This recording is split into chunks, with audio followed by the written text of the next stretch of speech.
prega nesta noite aqui, declarando a vitória de Deus mais uma vez em nossa vida, hoje representando o mês de agosto, amém, igreja? Levanta os braços para cá.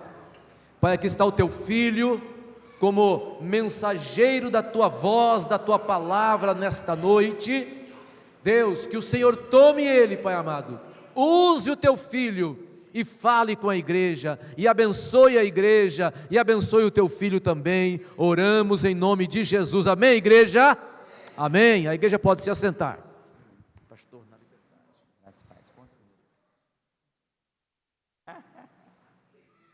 Aleluia, glória a Deus.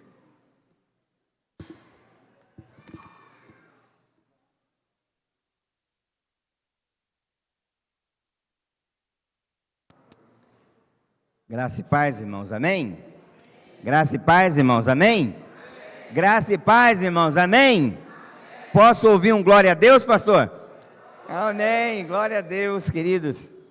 Para mim é uma alegria estar aqui com os amados irmãos.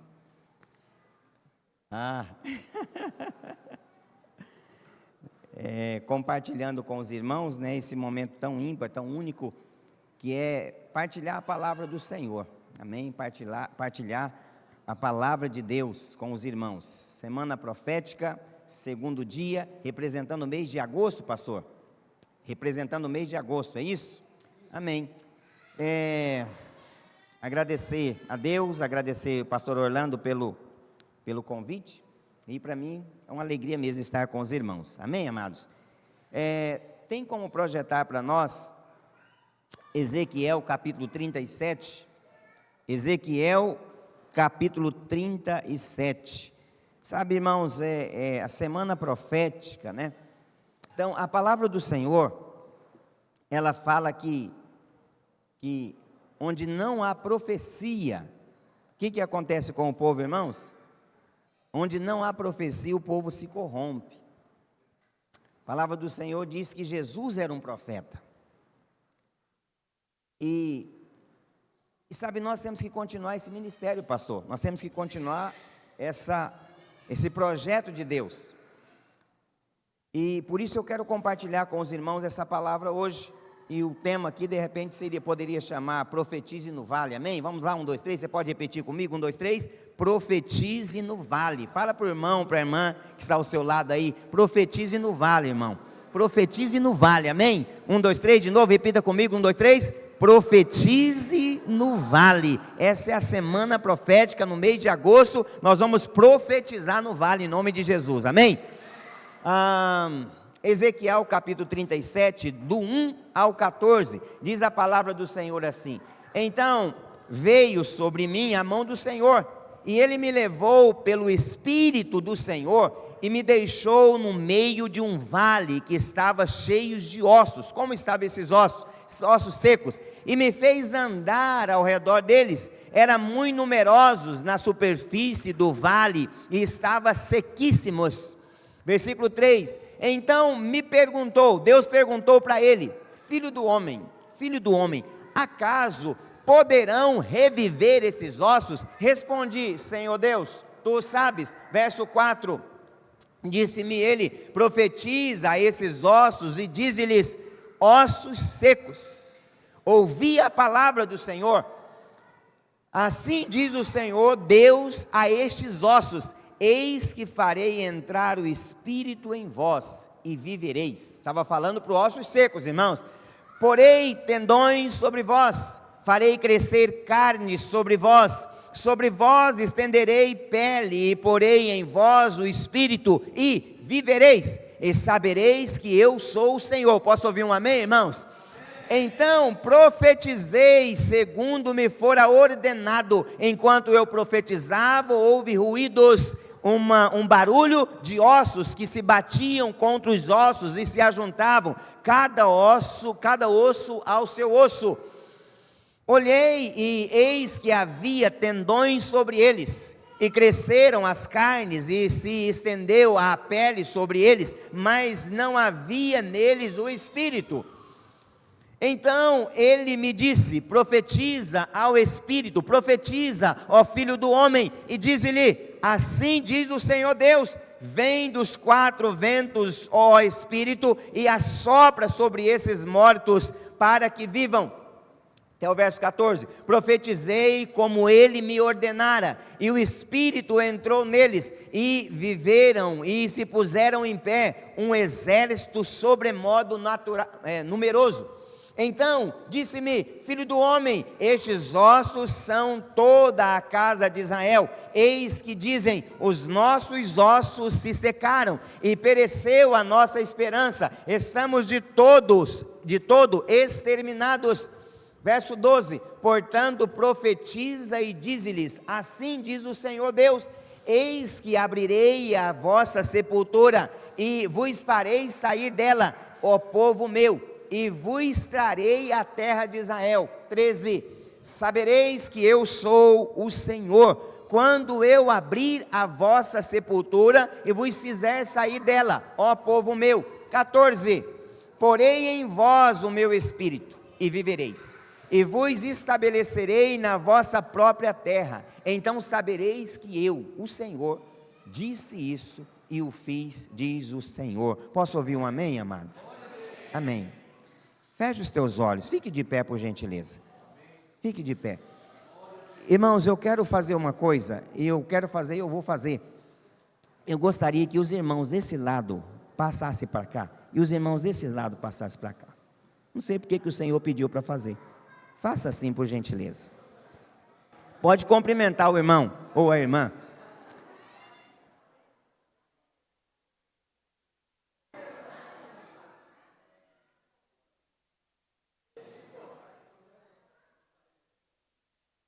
Pastor Orlando, depois não precisa falar para mim não, mas depois o senhor toma a paulada. As crianças, amados, por gentileza, não tem como ficar na salinha com ela. O pastor chegou pela primeira vez, já está querendo mandar na igreja. Não é isso. Eu preciso, irmãos, disso. Eu preciso disso. Amém? O senhor nunca mais traz pastor para pregar aqui, tá bom, pastor Orlando? Pode falar, não tem problema não. Pegue as criancinhas, eu não sei se elas vão para a sala, se a salinha.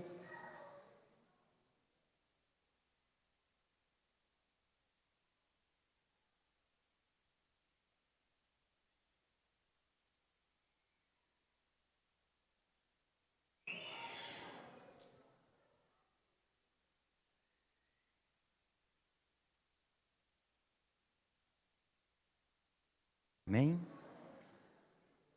Feche os teus olhos, coloque a mão sobre o teu peito. Pai, nós não estamos aqui por um acaso. O Senhor é um Deus de propósito. O Senhor é um Deus que tem planos, e os planos do Senhor não podem ser frustrados.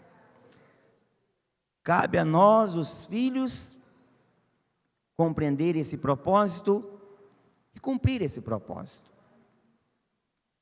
Como profeta dos últimos dias, nós estamos aqui e nós necessitamos, assim como Moisés, ele falou: se o Senhor não for conosco, não nos faça sair desse lugar.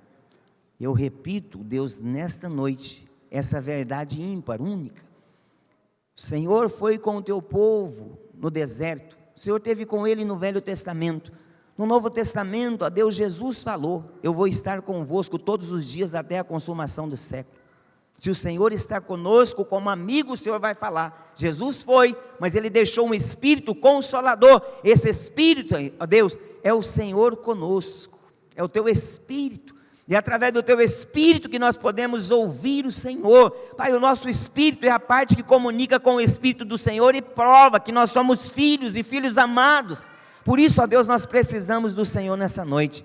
Dá ordem aos Teus anjos, a quantidade o Senhor sabe, para que possam entrar, adentrar, possa permanecer neste ambiente, Pai, e tornar este ambiente cada vez mais espiritual. Tua palavra diz que o Senhor falou com o profeta: veio o trovão e o Senhor não estava lá, veio a tempestade e o Senhor não estava lá, mas veio um cicio, um silêncio. Aí o Senhor falou, em nome de Jesus, Pai, apacenta cada coração nesta noite. Marta estava ansiosa, mas Maria, ela estava aquieta, estava apacentada, calma, tranquila.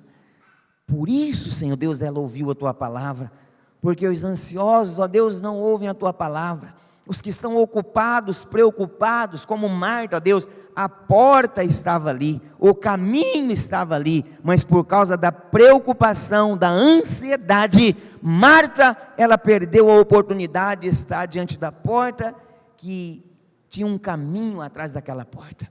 Mas Maria desfrutou tanto da porta como do caminho. Nós queremos desfrutar do Senhor Jesus e desfrutar, ó Pai, desse caminho que Ele mesmo é. Em nome de Jesus, apacenta o nosso coração. Repita comigo assim: Senhor Jesus, o meu coração continua aberto para o Senhor. Em nome de Jesus, eu abro agora a minha vida para o Teu Espírito. Faz em mim, Senhor, aquilo que agrada o Senhor. Em nome de Jesus, amém. Amém, amados? Você pode tomar assento, por gentileza, queridos? Irmãos, eu creio que todos nós amamos a palavra do Senhor, amém ou não amém? Nós amamos a palavra do Senhor. Sabe, o texto que nós acabamos de ler, ele fala de uma intervenção divina, pastor, que Jesus, ou o próprio Deus, fez no meio do povo de Israel. Sabe, e essa intervenção foi magnífica, foi extraordinária. Por quê? Porque aquela manifestação de Deus no meio do povo dele, transformou a vida do povo. Transformou a vida do povo. Sabe, se nós começássemos a ler esse texto, do versículo 14 para o versículo 1, nós iríamos chegar a essa conclusão, que Deus, ele preparou todo um caminho para poder usar o profeta. Nós começamos de baixo para cima, você vai ver que Deus preparou todo um ambiente, um clima, um projeto. Deus trouxe ele ali à beira daquele vale de ossos secos. Deus preparou tudo aquilo para usar o profeta. Mas entenda uma coisa, Deus, ele continua preparando caminhos, preparando projetos para usar os profetas. Mas às vezes, irmãos, nós pensamos que o profeta é só o pastor. O profeta é só a liderança da igreja. O profeta são só os líderes de célula. O profeta são só a diretoria da igreja. Irmãos, a palavra do Senhor diz que nós somos profetas. Você é profeta. Cada irmão, cada pessoa é um profeta. Você recebeu um espírito. Às vezes, irmãos, nós temos uma ideia errada da palavra. Quando ela está falando de profeta aqui, nós estamos lendo que ela está falando de profeta, mas nós temos a capacidade de imaginar que é só aqueles homens do passado que eram profetas, que nós não somos profetas. Não, isso é para aqueles homens. Isso é para aqueles homens. O texto fala: filho do homem, esses ossos são toda a casa de Israel. Então, Ezequiel, irmãos, olha só, quem é que Deus chama de filho do homem? Olha só, pastor, interessante isso. Apenas 3 pessoas na Bíblia é chamada de filho do homem. Por exemplo, Ezequiel, nós acabamos de ler o texto aqui, e Deus chamou filho do homem. Mas outra pessoa também que foi chamada filho do homem foi Daniel. Você vê, olha só, esse homem aqui, esse profeta, Ezequiel, ele chega diante, irmãos, olha que coisa tremenda, diante de um vale de ossos secos, sequíssimos, o texto faz questão de dizer, e ele chega e olha aquilo dali, amando de Deus, contempla aquele negócio, rodia o vale, ele contempla tudo aquilo dali, irmãos, humanamente falando, é praticamente impossível isso acontecer. Impossível acontecer. E Deus fala, filho do homem. Daniel, irmãos, foi lançado na cova de leões, que ficavam dias sem se alimentar, e esses leões então estavam famintos. Daniel é jogado naquela cova, e ele passa a noite toda, irmãos, e os leões com fome. O pessoal falou, mas não é possível, só pode que esses leões não estão com fome, porque ficou a noite toda aqui, Daniel ali, e nada aconteceu com ele. Mas o texto diz que quando eles tiraram Daniel e lançaram outras pessoas ali, os leões pegaram essas pessoas no ar. Os leões estavam com fome. Filho do homem, Filho do homem. Jesus Cristo, ele é chamado também de Filho do homem. Filho do homem. Irmãos, muitos hoje estão vivendo como Israel. Sabe, eles perderam completamente, às vezes, a saúde. Não somente saúde física, pegaram patologia, enfermidade, mas doenças espirituais. E estão vivendo secos, totalmente secos, olhos secos, não tem quebrantamento, não chora, não se prostra diante do Senhor, não ajoelha. Quanto tempo, o Senhor estava falando comigo hoje, quanto tempo pessoas não se prostram mais diante do Senhor, secos. E a palavra do Senhor diz que Deus não resiste o que, irmãos? Um coração contrito, um coração o que, irmãos? Quebrantado.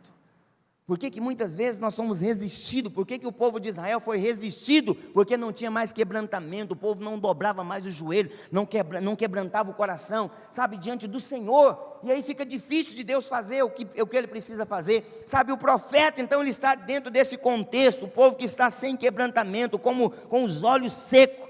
Sabe, perderam a esperança completamente, irmãos. Para você perder a esperança, basta você perder a fé. Perdeu a fé, você perde a esperança. Perdeu a fé, você perde a esperança. Então, quando nós perdemos a fé, vai embora também a esperança. O povo estava sem esperança, sem perspectiva, sabe, para completar esse sentimento que eles tinham, sabe, de extermínio, eles estavam sendo destruídos. Esse é o contexto. Ezequiel vai ali para pregar isso. Quem era Ezequiel? Ezequiel era um sacerdote que foi chamado para profetizar durante o exílio do povo judeu na Babilônia. Estavam ali como escravos. Ele profetizou, como sacerdote, ele profetizou cerca de 22 anos, pastor.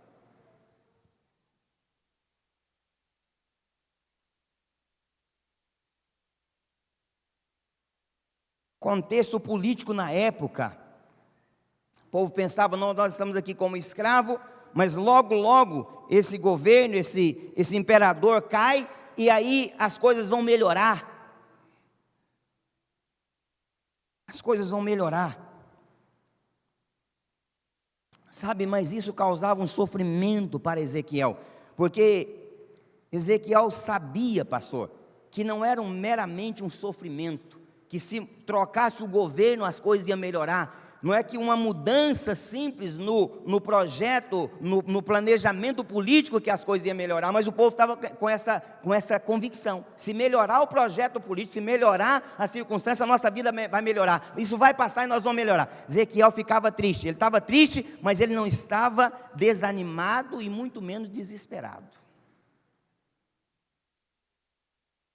Então Ezequiel, irmãos, ele indica que alguns passos para a construção de um Israel novo. O que Israel deveria fazer, sabe, para literalmente trazer esse algo novo para o meio do povo. Não era apenas uma questão política, não era apenas um momento.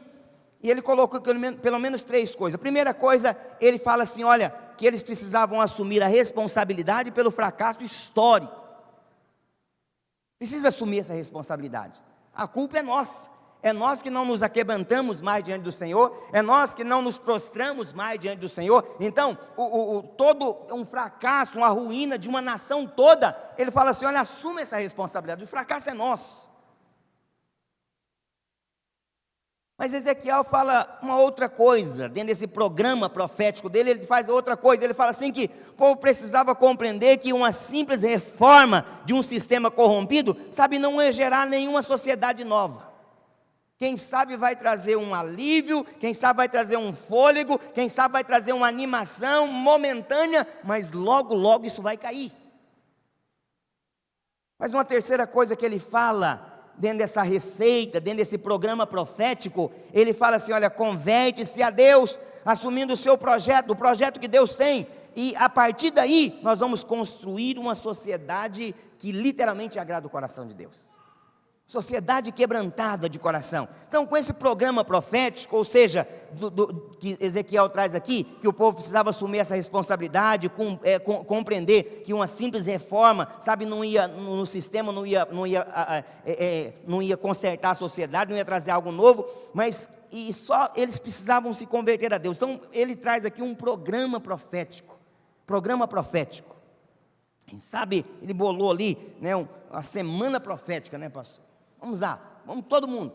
Precisamos ir para a semana profética. Então, irmãos, olha só, com esse programa, ele vislumbra, sabe, um futuro novo. Eu não sei se você sabia disso, mas a palavra que Ezequiel traz, irmãos, o núcleo dela, o centro dela, o âmago, sabe, o contexto ali, sabe, era uma renovação interior. Se você for olhar para a profecia dele, quando Deus fala para ele chegar diante daquele vale de ossos secos, ele vai falar de algo que está dentro, porque a pele está por cima, depois vem a banha, a gordura, né, a banhinha lá, depois da banha vem o que? Os músculos, a carne, depois vem os nervos, depois vem os ossos. Então, o que ele está falando? Ele está falando de uma coisa que está lá dentro. Ele fala primeiro do que, irmãos, dos ossos. Mas esses ossos, ele fala por causa de uma renovação, uma mudança extraordinária, algo novo. Ele chega ao ponto de falar que não somente um espírito novo, mas um coração novo. O texto fala, um espírito novo e um coração novo. Ou seja, é algo novo. Eu vou tirar de vocês o coração de pedra, e vou colocar o que, irmãos? Um coração de carne. Mas eu vou agora fazer o que? Escrever na tábua do coração de vocês a minha lei. É disso que Ezequiel está falando. Não é apenas de uma mudancinha qualquer, não é apenas a mudança de um sistema, mas ele está falando assim, é além disso, filho, é além disso. Esse é o projeto, esse é o que Ezequiel queria compartilhar. Olha só, um coração novo, um espírito novo, ou ainda o próprio Deus dará outro coração, um coração novo, sabe, infundirá no homem um espírito novo. Isso que a palavra do Senhor nos fala. Então eu quero compartilhar com você, pelo menos 4 ou 5 princípios aqui, 4 ou 5 princípios.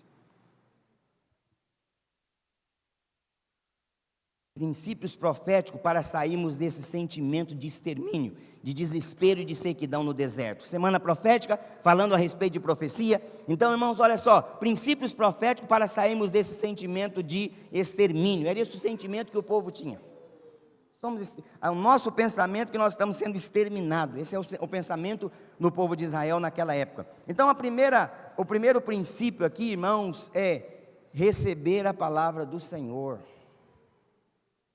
Você quer parar de ter esse sentimento, de ter essa sensação de sequidão? Você quer parar de ter esse sentimento, sabe, de desespero, que você está no deserto? A palavra do Senhor diz que Davi, ele chorou a noite toda, provavelmente um dos piores dias da vida de Davi, sido abandonado na verdade não é nem abandonado, perseguido pelo seu próprio exército, pelo próprio rei dele, que era Saul.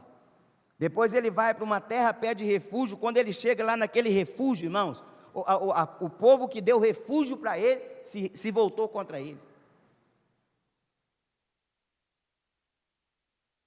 Estava indo para a batalha, juntamente com aquele povo, que tinha dado refúgio para ele. Alguém chegou perto do comandante e falou assim: comandante, quem que é esse que está aí conosco? É Davi. Falou: rapaz, Davi vai conosco nessa batalha, nós vamos guerrear contra o povo de Israel, contra o exército dele. Você acha que ele vai guerrear contra o exército dele? Irmãos, Davi, sabe, irmãos, isso fala de uma injustiça que é cometida dentro da igreja.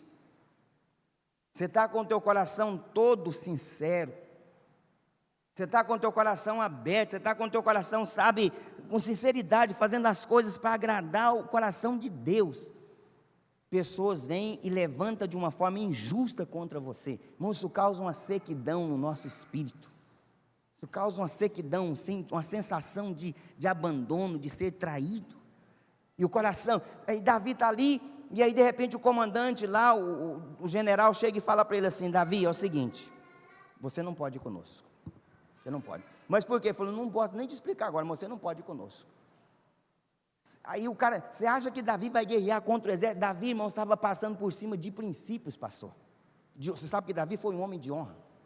Eu não vou levantar minhas mãos contra um homem que Deus levantou, contra um ungido. Davi era um homem de honra, mas Davi estava disposto, era a sinceridade dele, estava disposto a fazer isso, lutar contra o próprio exército, para honrar aqueles que tinham dado guarida para ele. Ele chega e fala assim: você não vai conosco.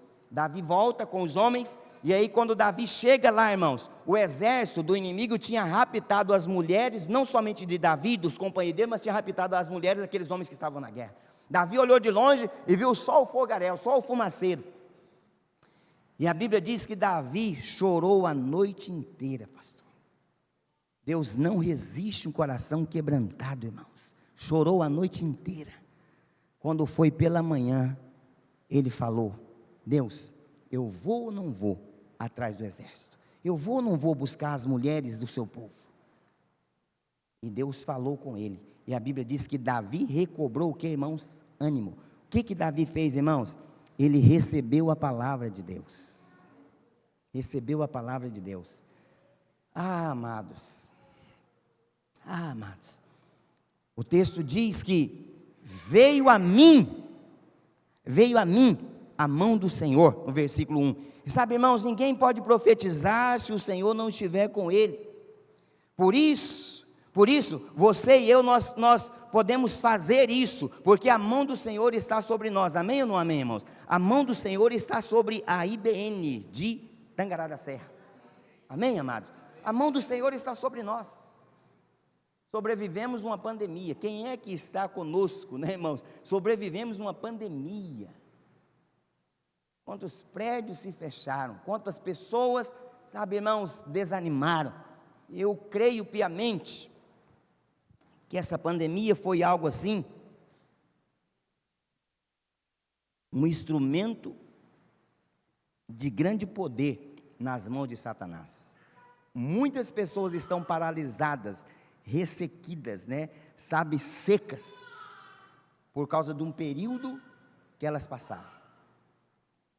E a forma de ser reavivado, irmãos, você precisa receber a palavra do Senhor. Receba a palavra do Senhor. Receba a palavra do Senhor, irmãos. Sabe, quando você está participando dessa campanha, não venha para cá com o coração, sabe, assim, desprovido. Não venha para cá com o coração, sabe, passivo, mas venha para cá com o coração ativo, com o espírito ativado. O Senhor vai falar comigo, eu vou receber a palavra, e a palavra vai me avivar novamente, em nome de Jesus. Vai tirar essa sensação de sequidão, vai tirar essa sensação de desespero, vai tirar essa sensação que eu estou num deserto.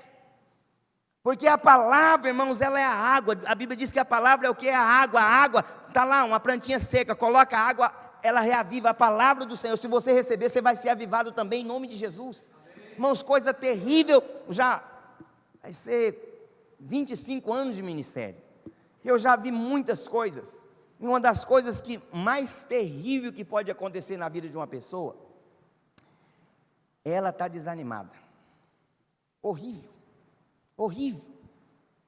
você sentar na beira de uma mesa, onde tem um banquete, e você não pode comer, não é por nada, é porque você não tem fome. Todo mundo comendo com a boca, sabe, gostosa. Você sabe quando a pessoa está comendo com a boca gostosa, né? Tem pessoa que senta na mesa, e a gente senta na frente delas para comer, dá um desespero, pastor. Você já viu aquelas pessoas, pegam a comida e coloca a comida na boca? Sabe, irmão? Gosto de comer na frente de pessoa que coloca a garfada na mão. Deus falou, irmãos, para que eu e você pudesse ter o que? Fome e sede. Fome e sede. Aquele que tiver sede, tiver fome, vai ser saciada a sede, a sua fome vai ser satisfeita. Pode vir, vinde a mim, você que está cansado, sobrecarregado e oprimido, porque eu vou te aliviar através do que, irmãos? Da palavra, irmãos, todas as pessoas que estiveram diante do Senhor e receberam a palavra, elas saíram avivadas. Um dia, irmão, tinha uma multidão com Jesus, pastor, mas tinha uma multidão que vinha encontrar-se com Jesus. A multidão que vinha encontrar-se com Jesus tinha tinha um quesito, tinha algo especial. O que era o algo especial? Tinha um defunto, um morto, um esquife. E quando aquela multidão de morte encontra com a multidão de vida, com o Senhor Jesus, com o profeta, a Bíblia diz que aquele homem recebeu a palavra, e ele foi, o que, irmãos? Avivado, trouxe vida sobre a vida daquele homem. Por quê? Porque ele recebeu a palavra. Todos aqueles que recebem a palavra, irmãos, todos aqueles, quer seja numa célula, num culto aqui da Grande Asa, ou quer seja numa célula, num culto no lar, toda pessoa que tem um encontro com a palavra e recebe essa palavra, ela vai ser avivada. Toda pessoa, sem exceção, porque a palavra é vida, irmãos. A palavra é vida. Não é a minha palavra que é a vida, não é a palavra do pastor Orlando que é a vida, mas é a palavra que nós pregamos. A palavra de Deus, ela é viva e eficaz, é mais cortante do que a espada de 2 gumes. Ela é poderosa, mas nós precisamos receber essa palavra. Nós precisamos receber essa palavra. Então, sabe, essa é uma obra do Espírito, aleluia, em nome de Jesus. Sabe, Ele vai usar você poderosamente nesses dias para você profetizar sobre os ossos secos, pessoas que são destruídas. Sabe, queridos, eu fico imaginando, se os que estavam, pastor, ouvindo a palavra, eles tiveram a infelicidade de ressecar ou de ficarem secas. Você já imaginou o que sobra para aqueles que não estão recebendo a palavra, que não estão recebendo a palavra, a água, a palavra? Já imaginou o que significa isso? Agora, irmãos, Deus quer usar a Igreja Batista Nacional, pastor Orlando e toda a família IBN, para levar essa palavra para os que estão secos. Você tem a palavra, você tem a solução. Irmãos, dia 11 de setembro de 2011, é isso? 11 de setembro de 2011, confere isso. O ataque da Torres. Tá. Bill Hybels é um pastor norte-americano. Ele mora, ele tem igreja naquele lugar. Quando aconteceu aquele negócio, ele falou assim, que as pessoas entraram num desespero. Aquilo dali feriu a honra dos americanos. E eles ficaram destruídos, irmãos. Destruídos. E o Raibel chega naquele lugar, esse pastor chega naquele lugar e olha para a face, para o rosto daquelas pessoas. Ele vê que aquelas pessoas literalmente, elas estão desesperadas, dispersas, como ovelhas que não têm pastor. Ele chama a igreja dele, e essa igreja então vem e dá o suporte que aquele povo estava precisando. E ele usou essa frase, pastor, uma frase muito conhecida, que a igreja, ela é a esperança para o mundo. Quem é igreja? Não são essas 4 paredes. Igreja somos nós. Você, amado, é a esperança para esse mundo. Ezequiel foi a esperança para aquele povo, pastor. Nós somos, mas o povo está sedento, mas eles não sabem, o que eu vou comer, o que eu vou beber. Eu tenho o alimento para você, eu tenho pão, eu tenho água. Está aqui, eu quero alimentar você, eu posso. Com o que, irmãos? Com a palavra profética. Vou pregar dia 14 e 15, dia 13 e 14, final de semana, não esse, no outro. Lá na Associação Batista Aibanor, lá no Noroeste, parece, cidade de Aripuanã. E nós vamos falar lá sobre uma conferência profética. Conferência profética. O Senhor colocou no meu coração algo tremendo para me falar para aquele povo ali, irmãos. Sabe que a igreja é essa voz profética. A igreja é essa voz profética. Mas para a igreja ser essa voz profética, ela precisa receber a palavra. O texto diz que Ezequiel falando assim, olha, eis que a mão do Senhor veio sobre mim. A mão do Senhor está sobre a igreja, a mão do Senhor está sobre a sua vida. Mas Ele quer que você leve essa palavra, querido. Quer que você leve esperança. Profetiza. Quantas pessoas o pastor Orlando não tem acesso a ela, a liderança da igreja não tem acesso, mas é seu vizinho, sua vizinha, pessoas da sua família estão sedentas. Você tem a palavra, filho, você tem o alimento, você tem o líquido, você tem o que eles precisam. Palavra profética, palavra profética. Sabe, em relação a essa questão de profecia, irmãos, nós precisamos entender que a palavra, uma das coisas que eu vou falar é isso. Primeiro dia eu vou mostrar a diferença entre o profeta do Velho Testamento e o profeta do Novo Testamento. Então, uma das diferenças é que a palavra do profeta do Velho Testamento, pastor, é uma palavra de morte. A maioria deles. Por exemplo, não sei se você sabia disso, mas Elias, profeta do Velho Testamento, João Batista do Novo Testamento representava Elias. Você pode ver que João Batista no Novo Testamento era a voz que estava no deserto e gritava, raça de víbora, quem vos ensinou? né? Vai vir um, entendeu como que é? Profetizava maldição. Aí, irmãos, você vê que Eliseu, que era o profeta, que era o discípulo, o substituto de Eliseu, ele representava quem? De Elias. Eliseu, substituto de Elias, ele representava quem? Jesus Cristo. Entendeu como que é? Ó, presta atenção nisso. Eliseu, que substituiu Elias, que representava Jesus, ele profetizou o dobro de profecia, de milagres que Elias fez.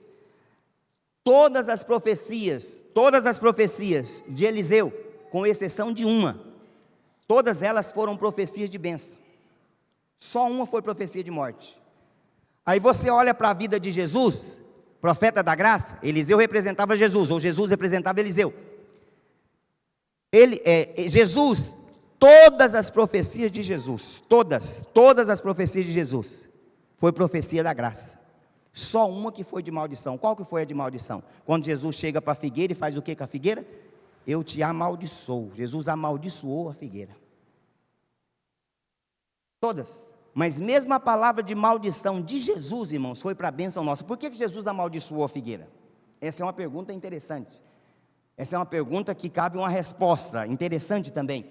Sabe por quê? Porque a figueira representa o homem no centro. Por que representa o homem no centro? Porque quando Adão, lá no jardim plantado no Éden, pecou, a Bíblia diz que Deus visitava ele na viração do dia.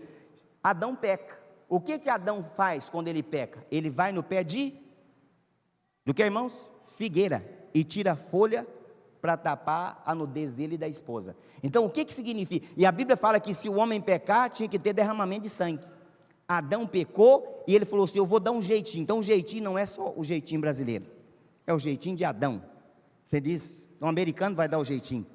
Chinês vai dar o jeitinho. Japonês vai dar o jeitinho. Porque Adão deu o jeitinho. O que ele fez? Não precisa de Deus, ou seja, Deus falou para derramar sangue. Não precisa derramar sangue, não. Eu mesmo vou tomar conta do negócio. Eu vou lá e corto folha de figo e tampo a minha nudez. E Jesus falou assim, olha, o que Jesus, quando ele amaldiçoou a figueira, ele não está amaldiçoando meramente a figueira, ele está amaldiçoando o quê? O homem que confia nele mesmo. Está amaldiçoando a ação do homem de querer anular o projeto de Deus, a vontade de Deus, e querer viver na sua própria vontade. Então, irmãos, olha só, eu como profeta, eu preciso liberar a palavra de bênção, profecia de maldição. Não sei, tem como projetar para nós, por gentileza? 1 Coríntios capítulo 14, verso 3, eu acho que é isso, 1 Coríntios 14, 3, se não for, e vocês puderem procurar para mim, olha só, a profecia do Novo Testamento, como que tem que ser a profecia do Novo Testamento? Estamos falando de uma semana profética, nós estamos aprendendo a profetizar, olha só, mas o que profetiza, o que ele faz, irmãos?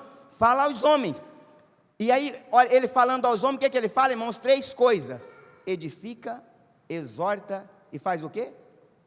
Você está entendendo isso daqui, irmãos? Isso aqui é a profecia para o profeta do Novo Testamento. Você está entendendo isso?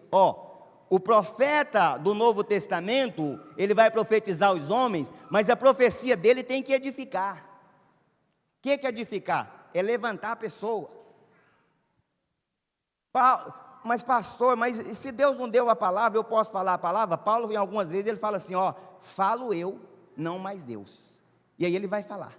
Então, irmãos, essa palavra de Paulo, o que ela fala? Ela edifica. Se ela edifica, não interessa se vem de Deus ou do homem de Deus. Você entende? Porque Paulo fala, não é Deus que está falando, sou eu que estou falando.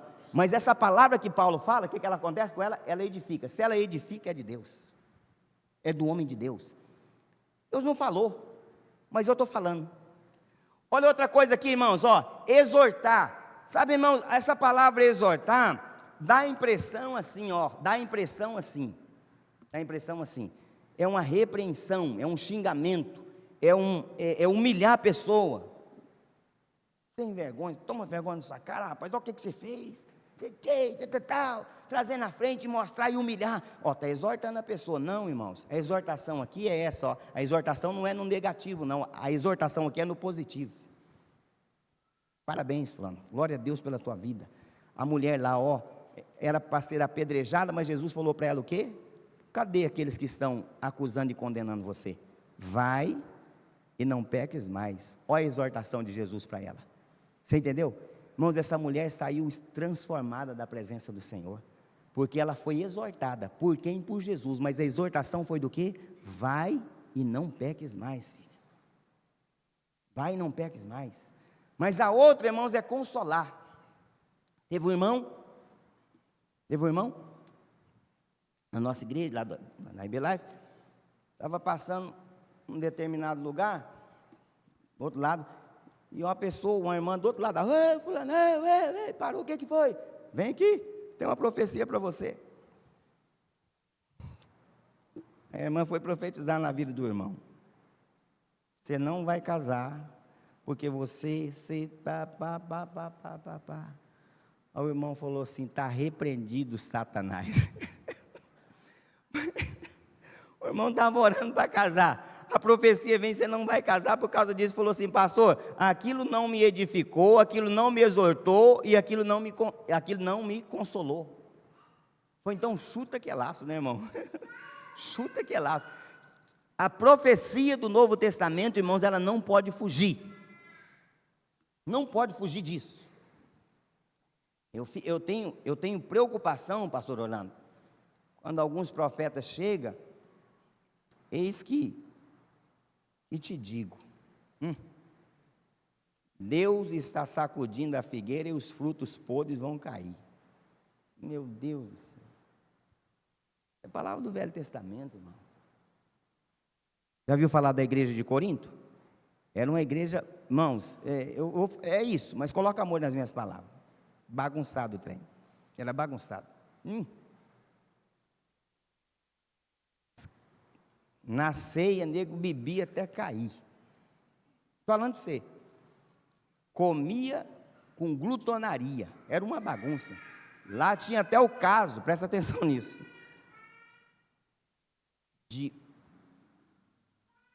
O enteado, né, estava até caso de adultério. E Paulo chega e fala assim, vocês são a coroa da minha glória. Meu Deus do céu, se o profeta do Velho Testamento está no momento daquele, né, pastor?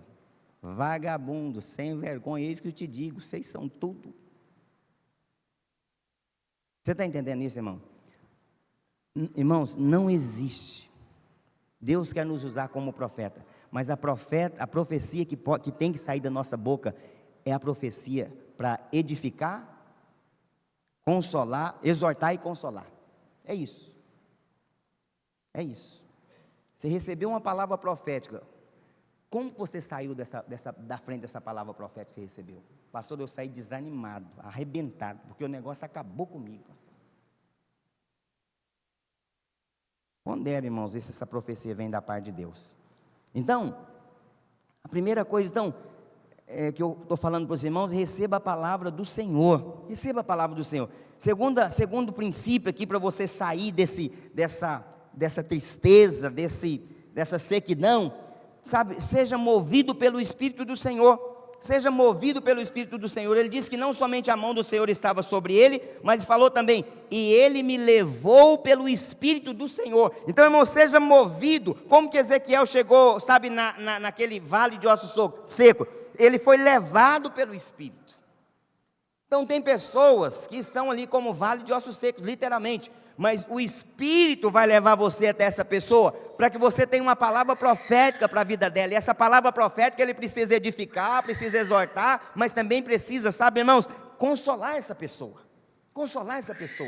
o Espírito, seja guiado pelo Espírito. Se você for guiado pelo Espírito, irmão, até no erro Deus vai fazer você acertar. Você acredita nisso? Se você for movido pelo Espírito, até no erro, é erro seu, mas o Espírito está fazendo a coisa certa.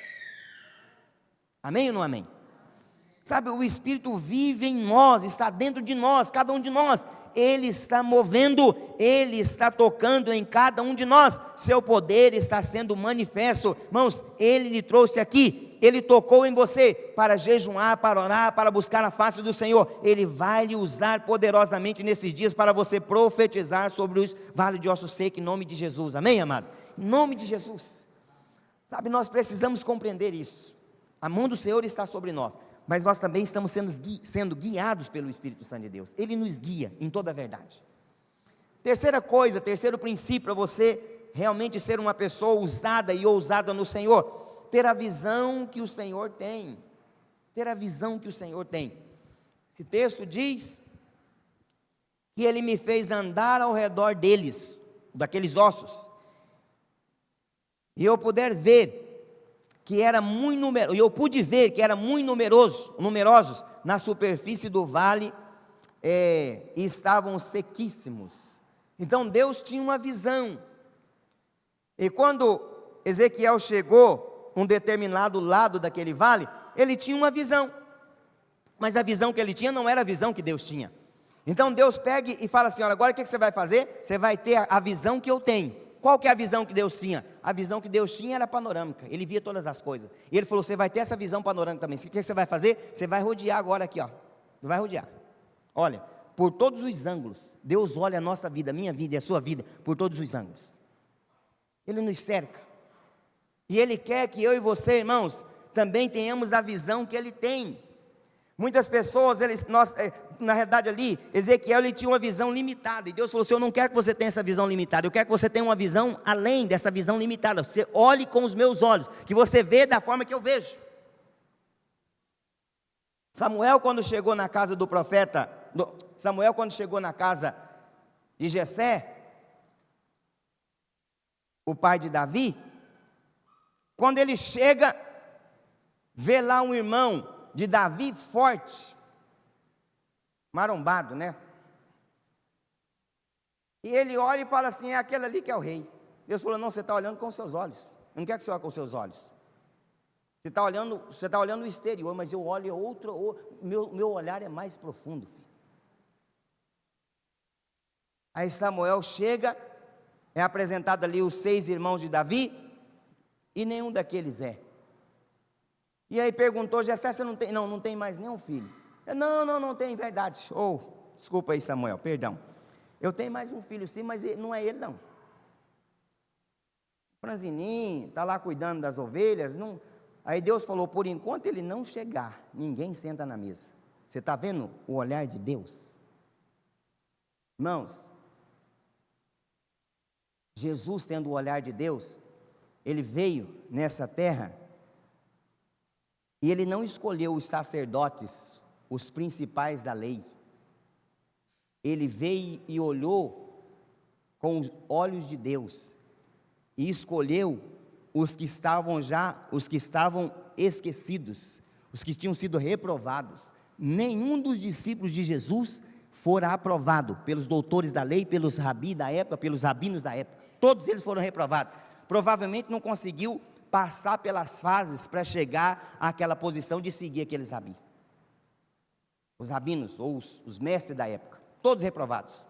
Eu fico imaginando Zebedeu, o pai de Tiago e João, se não me falha a memória, quando o pai daqueles pescadores, de Pedro que era pescador, fica imaginando, Pedro já tinha sido reprovado.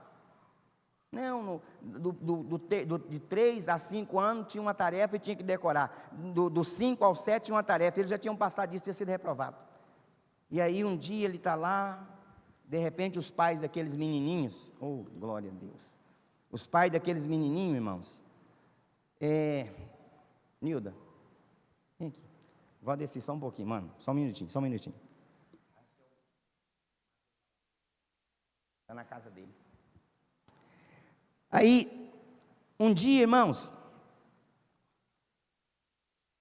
o pai de Pedro está ali, e de repente Jesus chega e fala assim: olha, me segue. Quem sabe 13, 14, 15 anos de idade, me segue, porque eu vou fazer de vocês pescadores de homens. E aí, irmãos, quem é que chamou Pedro? Jesus, o mestre dos mestres. E Jesus então chama aqueles homens fazem uma reviravolta. Então esses homens passou a ter a visão que o Senhor tem. Nós, como filhos amados, irmãos, nós precisamos também ter a visão do Senhor. Você não pode olhar meramente o que está acontecendo, mas o que pode acontecer, o que vai acontecer, o que Deus está direcionando para nós. O que Deus está direcionando para nós. O apóstolo Paulo, escrevendo aos Romanos, no capítulo 8, a partir do verso 18, ele fala assim, olha, o que é que ele fala? Considero que os nossos sofrimentos atuais, em algumas versões momentâneas, não podem ser comparados com a glória que nos será revelada. Você está entendendo isso? Paulo, ele falou assim, olha, ele escrevendo aos romanos, você sabe que os romanos estavam na mesma condição desse povo, estavam sofrendo, eles eram escravos da Babilônia, estavam sofrendo ali. E aí Paulo chega e fala para eles assim, olha irmãos, fica tranquilo, porque o sofrimento momentâneo, ele está olhando com o olhar de Cristo. O sofrimento que nós estamos passando agora, não vai ser comparado com a glória que vai ser revelada para nós. Amém ou não amém? A palavra do Senhor, irmãos, fala que quando você sai para levar essa preciosa semente, profetizar, liberar a palavra de salvação, você pode ir até chorando. Quem leva a preciosa semente vai espalhar ela chorando. Mas o que vai acontecer? Ele vai voltar naquele dia, colhendo os molhos e com alegria no coração. Entende isso? É com esse olhar que você vai fazer o quê, irmãos? Que você vai expressar a visão de Deus. Essa é a visão de Deus. Essa é a visão de Deus. Sabe, quarto princípio aqui. Quarto princípio, se você quer sair desse período de sequidão, se você quer ver pessoas saindo desse período de sequidão, profetize com base na palavra. O texto diz o seguinte, então me perguntou, olha só, então me perguntou, estou falando que nós vamos profetizar com base na palavra do Senhor. Então me perguntou, filho do homem, será que estes ossos podem reviver? Aí ele respondeu, Senhor, Deus, tu sabes. Deus faz uma pergunta para ele devolve para Deus como uma pergunta também, tu sabes. Então ele disse, profetiza para estes ossos e diga-lhes, a palavra, o Senhor está falando para ele, então fala para esses ossos secos, ouçam a palavra do Senhor, não é a palavra dele, não é a palavra do profeta, mas é a palavra do Senhor que está saindo da boca dele, ouçam a palavra do Senhor, falando para os ossos secos. E aí, irmãos, assim diz o Senhor Deus, eis que farei entrar em vocês, ele conversando com ossos secos, irmãos, se eu estivesse ali, eu ia falar, meu Deus, coitadinho desse profeta, bateu a cabeça, ficou doido, aí por quê? Falando com ossos secos.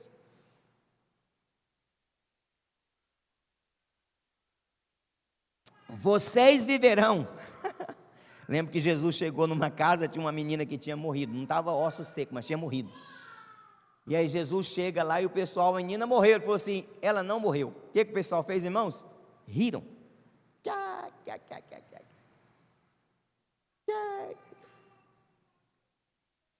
Aqui os ossos estavam secos. Aí ele falou assim, porei tendões sobre vós, conversando com os ossos. Farei crescer carne sobre vocês e os cobrirei de pele. Porei em vocês o meu espírito e vocês viverão. Então vocês saberão que eu sou o Senhor. Eu sou o Senhor. Hoje, irmãos, nós vamos profetizar sobre o vale de ossos secos, porque não é pelo que nós achamos, entendeu isso? Eu imagino, irmãos, que Eliseu, ele não acreditava que aqueles ossos ele não acreditava que aqueles ossos ia viver, ia se tornar um grande exército. Eu acredito piamente. Mas o que ele fez, irmão? Ele proferiu a palavra de Deus. Você está entendendo? Eu não acredito, como que uma pessoa que está com câncer vai ser curada? Eu não acredito. Mas a palavra do Senhor fala, você vai profetizar. Irmão, se foi curado ou não foi, não é problema meu. Se foi curado, também não é mérito meu. Você entendeu como que é?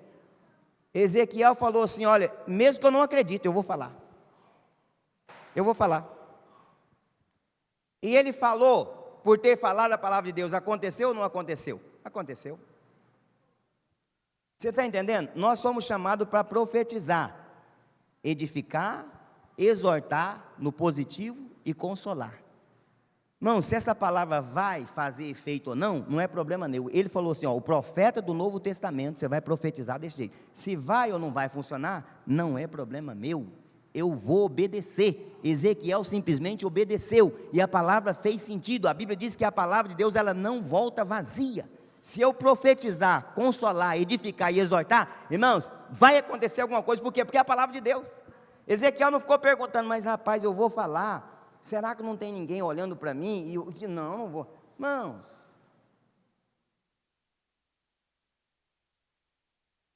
então, o que eu quero dizer para os irmãos é que você vai profetizar debaixo da ordem, do poder e da unção do Senhor. Vai profetizar dessa forma, irmãos. Pedro, olha só, Pedro, você sabe que ele era um empresário, um empreendedor e um empresário, na área da pesca, e ele entendia, irmãos. Eu não sei se aqui tem cuiabano de Chapa e Cruz, mas o cuiabano, quando ele chega na beira do rio, ele sabe se tem peixe ou não tem. O ribeirinho é desse jeito. Meu sogro, o Ilídio, não sei se alguém conhece aqui, o Lídio lá do Seputuba, não era cuiabano, mineiro, mas de tanto ele ficar ali na beira do rio, ele chegava assim, hoje não vai pegar peixe aqui não. Ele não é porque ele olhava a lua, o calendário, não é isso, não vai pegar, e não pegava. O negócio hoje vai pegar peixe, vai e pegava, porque ele conhecia. Então, outra coisa, irmão, o que um profissional, irmãos, ele não fica, Pedro não tirava, não pegava peixe para mostrar nas redes sociais, até mesmo porque não tinha lá. Tira essa foto aí, pega um piauzinho pequenininho, coloca bem perto da câmera para ficar grandão, né, pastor? Ele não fazia isso. A pescaria para ele é meio de sobrevivência. Pegou peixe, vai pagar as contas, vai pagar os empregados, é uma empresa. Você está entendendo como que é? Era o sustento. Era um negócio que, se pegasse, era benção, não pegou, é maldição, porque a minha empresa ia agora. Então, você está entendendo isso? Então, o que Pedro faz? Ele pesca a noite toda, não pegou nenhum peixinho, e as contas para pagar, os funcionários para pagar. O que eu vou fazer? Jesus chega e fala assim, Pedro, vai em alto mar, lança a rede, à direita. Pedro falou assim, olha, Jesus, eu sou um pescador profissional, hein? Eu conheço o negócio, e o mar não está para peixe hoje, mas ele falou assim, sobre a tua palavra, eu não acredito. Você entendeu como? Pedro não estava acreditando nisso. Ele falou assim, mas o Senhor está falando, o que eu vou fazer? Eu vou fazer. Eu não acredito que uma palavra que eu estou ministrando vai transformar a vida, mas o Senhor está falando que ela vai transformar, acreditando ou não, ela vai transformar, irmãos. Não importa se você acredita ou não, se você fizer o que a palavra está falando, profetizar, liberar a palavra de Deus, vai acontecer, porque é a palavra de Deus, irmãos. Pedro falou, eu sou profissional, eu não acredito que nós vamos pegar peixe, mas o Senhor está falando, eu vou fazer, e ele fez. E o que aconteceu? Pegou os peixes que ele precisava, salvou a pátria. Na realidade, aquele dia ali, Pedro abandonou a profissão, falou, não vou mais ser pescador, não vou mais. Tinha umas continhas para pagar, mas o negócio foi tão abundante que eu vou pagar tudo, e agora vou ser liberado para fazer a obra de Deus. E foi. Sabe,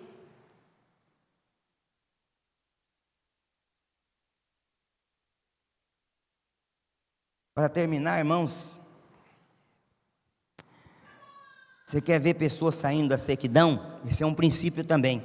Você quer ver a pessoa saindo, sabe, dos lugares áridos, arenosos, do lugar de tristeza, de sofrimento, debaixo da escravidão? Então, ele está dizendo que esse é o princípio, ver o poder de Deus agindo enquanto eu profetizo, várias vezes, ver o poder de Deus acontecendo, saindo ali, enquanto eu profetizo. O texto diz o seguinte, então eu profetizei como ele havia ordenado.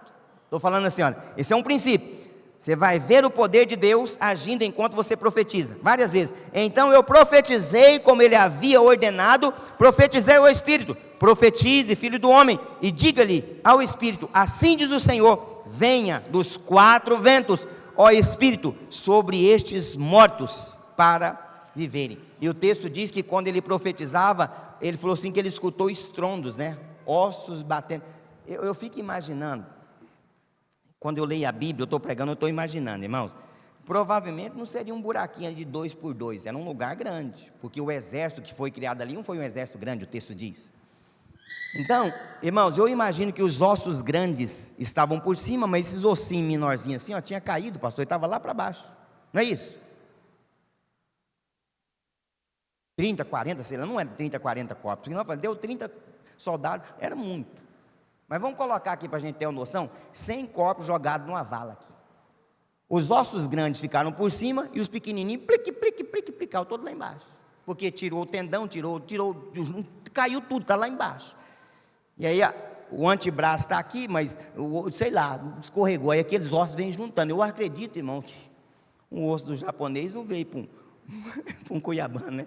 Os ossinhos voltou para o lugarzinho deles. Você entendeu como que é isso? voltou para o lugarzinho dele, não foi não, eu estou na caveira errada aqui, deixa eu ir para outro. Não, veio para cada um, para cada um, para cada um.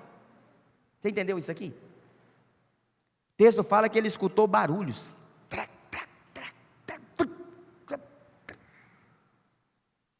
Então, irmãos, olha, eu preciso me alegrar nisso. Por enquanto eu estou profetizando, o Senhor está fazendo a obra. Por enquanto eu estou liberando uma palavra de consolo, de conforto, sabe? Uma palavra de bênção. O Senhor está fazendo a obra, está usando a minha vida. Você vai ver isso acontecendo. Então o profeta, irmão, ele precisa querer ver isso, independente se ele acredita ou não. Mas se o Senhor está falando, eu vou profetizar. E a profecia que eu liberar vai consolar, vai exortar, ela vai edificar vidas. Sabe, eu vou ver essas vidas sendo edificadas. Eu vou ver essas vidas sendo edificadas. Então isso aqui é um princípio. Qual que é o princípio? Você vê o poder de Deus agindo enquanto você vai profetizando. Uma vez, duas vezes, não, várias vezes. Você vai profetizando e o negócio vai acontecendo. Mês de agosto, irmãos. Mês de agosto. Irmãos, lembre dessa palavra. É um mês de nós profetizarmos no vale de Ossos Secos. Libera a palavra. Libera a palavra, irmão, sobre a tua empresa. Se é que você que é empreendedor, empresário, libere palavra sobre a sua empresa, sobre a sua família. Libere palavra, pastor, eu sou funcionário de uma determinada empresa. Libera a palavra, irmão, sobre aquela empresa. Libera a palavra sobre a sua vida, sua família. Libera a palavra sobre a igreja. Libera a palavra sobre a célula. Libera a palavra sobre a sua vida financeira. Tem pessoas, irmãos, que liberam a palavra. Mas sabe qual que é a palavra que eles liberam, pastor? Palavra de maldição. No dia do salário, ela chega até a falar assim: o dia mais triste para mim, pastor. Qual o dia que é, irmão? É o dia, entre o dia 10, o dia 5 e o dia 10. Por quê? É o dia que eu vou receber aquela miséria de salário. Você está entendendo, irmão? Aquela miséria de salário. O que vai acontecer, irmão? Literalmente vai ser aquilo que você está profetizando. Eu acredito que se Eliseu não tivesse profetizado, os ossos não teriam ganhado vida. Mas Eliseu profetizou. Eu acredito, irmãos, que quando Pedro chega ali naquele lugar e está lá o coxo, ele dá uma esmola, Pedro. Se Pedro desse a esmola para ele e não tivesse profetizado para ele andar, eu não tenho ouro, não tenho prata, mas o que eu tenho eu te dou. Levanta e anda. Se Pedro não tivesse falado isso, irmãos, ele não tinha andado. Agora essa palavra de Pedro, levanta e anda, edificou? Sim ou não, irmãos? Consolou? Sim ou não? Exortou? Sim. Você está entendendo como que é? Você tem que sair daqui com essa compreensão. Você é o profeta. Você é que tem o Espírito. Você tem a palavra. Você tem a direção de Deus. O Senhor, assim como Ele enviou Ezequiel naquele vale de ossos secos, Ele está levando você do lado da sua casa. Quem sabe tem um osso seco, uma pessoa que está precisando da palavra. No seu serviço tem uma pessoa que está precisando da palavra, sabe, no seu convívio do dia a dia. Deus não colocou, na escola onde você leciona, tem pessoas que estão precisando de uma palavra profética. O vale de ossos secos ali, na sua empresa tem um funcionário, na sua empresa quem sabe o seu patrão é um vale de ossos secos, ele está precisando de uma palavra. Mas o que cabe a nós? Falar. Se você não falar, não vai acontecer. Se Pedro não falasse, o coxo não era curado, não teria sido curado. Mas ele falou, porque ele falou, a palavra de Deus é verdadeira. Irmãos, a palavra está sobre a tua vida em nome de Jesus, amém? Vamos ficar de pé. Eu libero agora, Senhor Deus, o poder da palavra, a autoridade da palavra, a revelação da tua palavra. Senhor, eu libero agora, Pai, que os teus filhos estão saindo daqui, Pai, porque eles ouviram a tua palavra, eles receberam a tua palavra, Pai, porque eles têm o Espírito de Deus, eles têm a visão do Senhor, Pai, eles têm a mente de Cristo. Por isso nós estamos saindo daqui hoje, ó Deus, com uma incumbência no nosso coração, com um encargo em nós, de liberar palavra de bênção, de cura, palavra de libertação, palavra de consolo, palavra de exortação, palavra de edificação. Senhor Deus, eu libero sobre a vida da igreja, Pai, neste lugar, sobre a vida do pastor Orlando, sobre a vida, Deus, dos discípulos, dos homens de Deus, Pai, que pisam a planta dos pés deles aqui. Eu declaro em nome de Jesus, que todo espírito de morte desapareça, caia por terra em nome de Jesus. Na verdade, Senhor Deus, assim como Ezequiel declarou, Pai, eu declaro aqui, assim como Ezequiel declarou nas entrelinhas, ele amaldiçoou a morte, Pai, ele liberou a vida. Eu amaldiçoo agora todo espírito de morte, e libero a vida sobre a igreja em nome de Jesus. Pai, eu declaro que essa semana profética, Senhor Deus, os outros pastores que passarão por aqui vão liberar palavras de vida, palavras, Senhor Deus, de consolo, de edificação, e a igreja será edificada, exortada, consolada no Espírito do Senhor, em nome de Jesus, amém e amém. Você pode aplaudir o Senhor Jesus, amado, bem forte. Glória a Deus, obrigado.